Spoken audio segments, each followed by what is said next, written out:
Hello friends, સ્વાગત છે તમારું મારી યુટ્યુબ ચેનલ રાજકોટ ઓર્ગેનિક ગાર્ડનિંગમાં। હજી સુધી જો તમે મારી ચેનલને સબસ્ક્રાઈબ ન કરી લીધી હોય તો પ્લીઝ ઝડપથી મારી ચેનલને સબસ્ક્રાઈબ કરી લેજો અને બાજુમાં રહેલું બેલ આઇકનનું બટન પણ જરૂરથી દબાવી દેજો, જેથી નવા આવેલા વિડીયોની નોટિફિકેશન આપને બધાથી પહેલાં મળી રહે। ફ્રેન્ડ્સ, આજે હું હાર્વેસ્ટિંગ કરવાની છું, તો ચાલો હાર્વેસ્ટિંગ કરી લઈએ।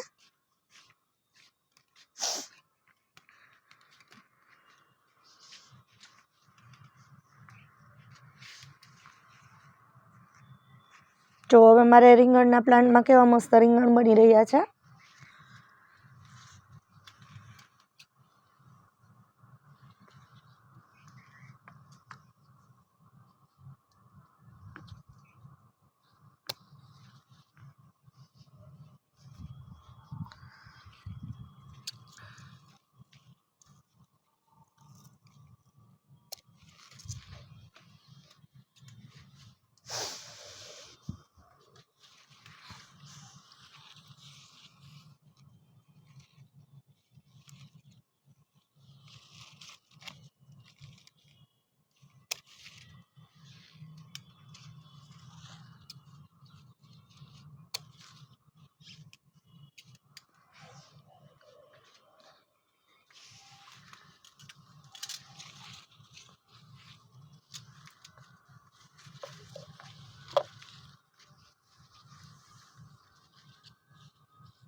આવે હેરલૂમ ટાઈપની વેરાયટી છે રીંગણની।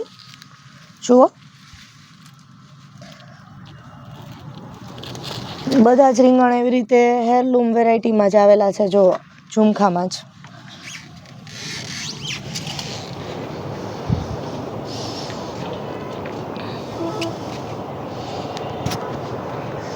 અને રીંગણમાં મેં તમને કીધું હતું પોલિનેશન માટે, આવી રીતે સવારમાં તમે આવો અથવા સાંજના ટાઈમે આવી રીતે ફૂલ ઉપર આવી રીતે ટેપ ટેપ કરવાનું છે, એટલે સેલ્ફ પોલિનેશન થઈ જાય અંદરથી।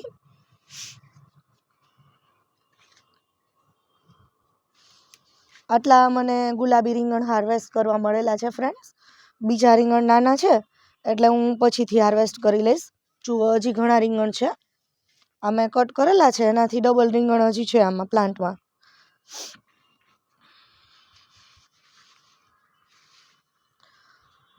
હવે જે ઓળાના રીંગણ આવે છે મોટા ગ્રીન વ્હાઈટ રીંગણ, એ હું હાર્વેસ્ટ કરું છું।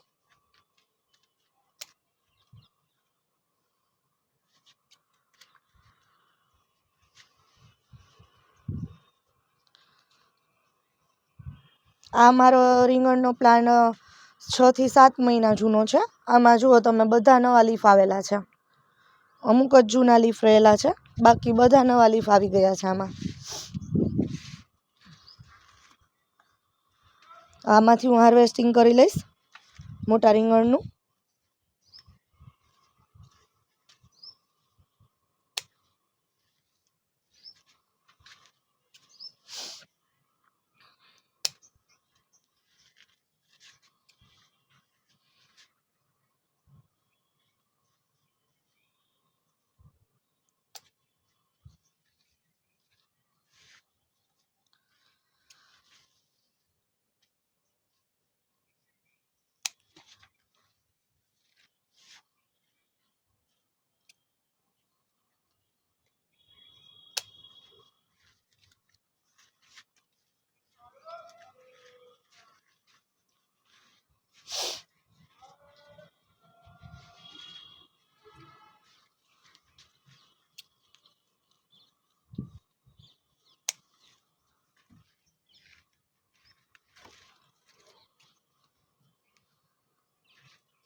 ગ્રીન પણ મને એટલા જ રીંગણ હાર્વેસ્ટ કરવા મળેલા છે। જુઓ, ગુલાબી રીંગણ હતા એટલા જ મને આ પણ રીંગણ હાર્વેસ્ટ કરવા મળેલા છે।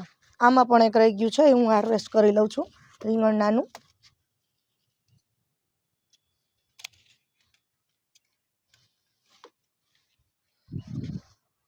ફ્રેન્ડ્સ, તમે જે પણ વેજીટેબલ તમારા ટેરેસ ગાર્ડનમાં ઉગાડો એ તમારે ક્વોન્ટિટીમાં ઉગાડવાનું, એટલે તમને જ્યારે હાર્વેસ્ટ કરવા મળે તો વધારે હાર્વેસ્ટ કરવા મળે. કેમ કે તમે જો એકાદો પ્લાન્ટ વાવશો તો તમારે પૂરું હાર્વેસ્ટિંગ નહીં મળે, પૂરું શાક નહીં બને. એટલે 1 કે 2 રીંગણ કે 1 કે 2 ટમેટાં મળશે પાકેલા, બની ગયેલા, વધારે ન મળે. એટલે તમે જ્યારે પણ તમે સેમ્પલિંગ ઉગાડો અથવા તો બીજથી ઉગાડો તો વધારે ક્વોન્ટિટીમાં તમારે ઉગાડવાના, એટલે તમારે પણ મારી જેમ આવી રીતે વધારે હાર્વેસ્ટિંગ મળી રહે એકારે.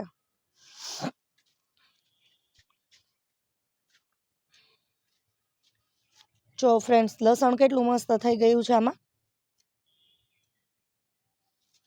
એવી રીતે આ કોથમરી, આને હું હાર્વેસ્ટિંગ કરી લઈશ આજે.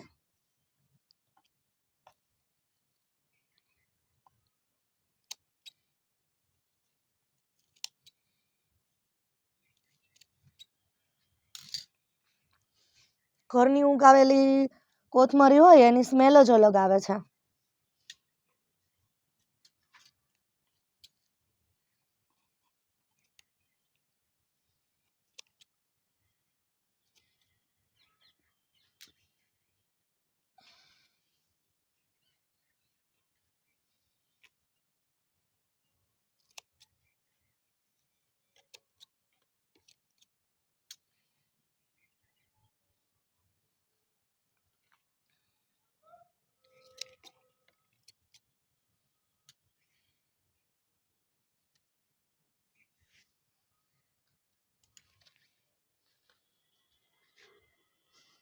એવી જ રીતે ધાણા ભાજી હાર્વેસ્ટ કરી, એવી રીતે હું આ મેથી ઉગાવેલી છે તો એ પણ હું હાર્વેસ્ટ કરી લઉં છું.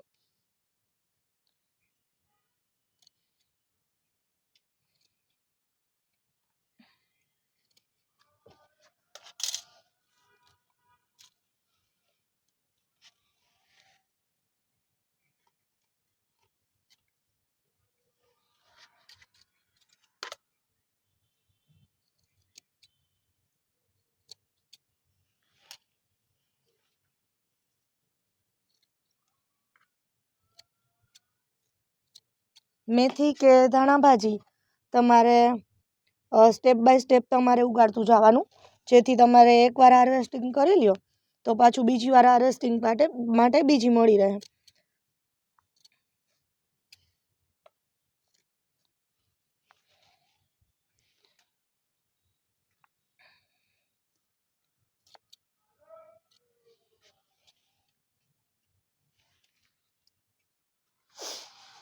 જુઓ, અહીંયા મેં બીજી આ કોથમરી મેં હાર્વેસ્ટિંગ કરી લીધી છે, ઉતારી લીધી છે. ત્યાં બીજી પાછી મારે તૈયાર થઈ જશે. આમાં મેં વાવેલી છે બીજી કોથમરી. એવી રીતે આ લસણ પણ હાર્વેસ્ટિંગ માટે રેડી થઈ ગયું છે ફ્રેન્ડ્સ. લસણને પણ હું પાડી લઈશ.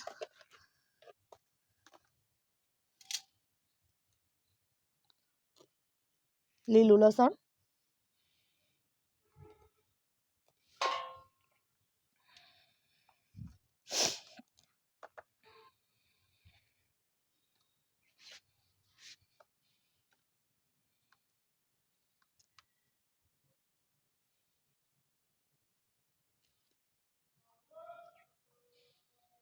લસણ તમારે કિચન ગાર્ડનમાં વાવવું હોય તો લસણ ઉગાડવું બહુ ઇઝી છે.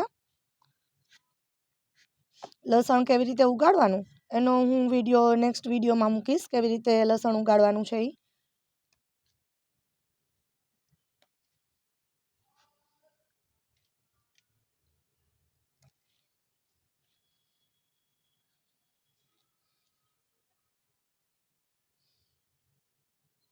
લસણ તમે ઉગાડેલું હોય એટલે તમે ઉગાડો પછી તમને 20-25 દિવસની અંદર તો તમને આવી રીતે હાર્વેસ્ટ કરવા પણ મળે છે લસણ, મેથી, કોથમરી 25-30 દિવસમાં તો રેડી થઈ જાય છે.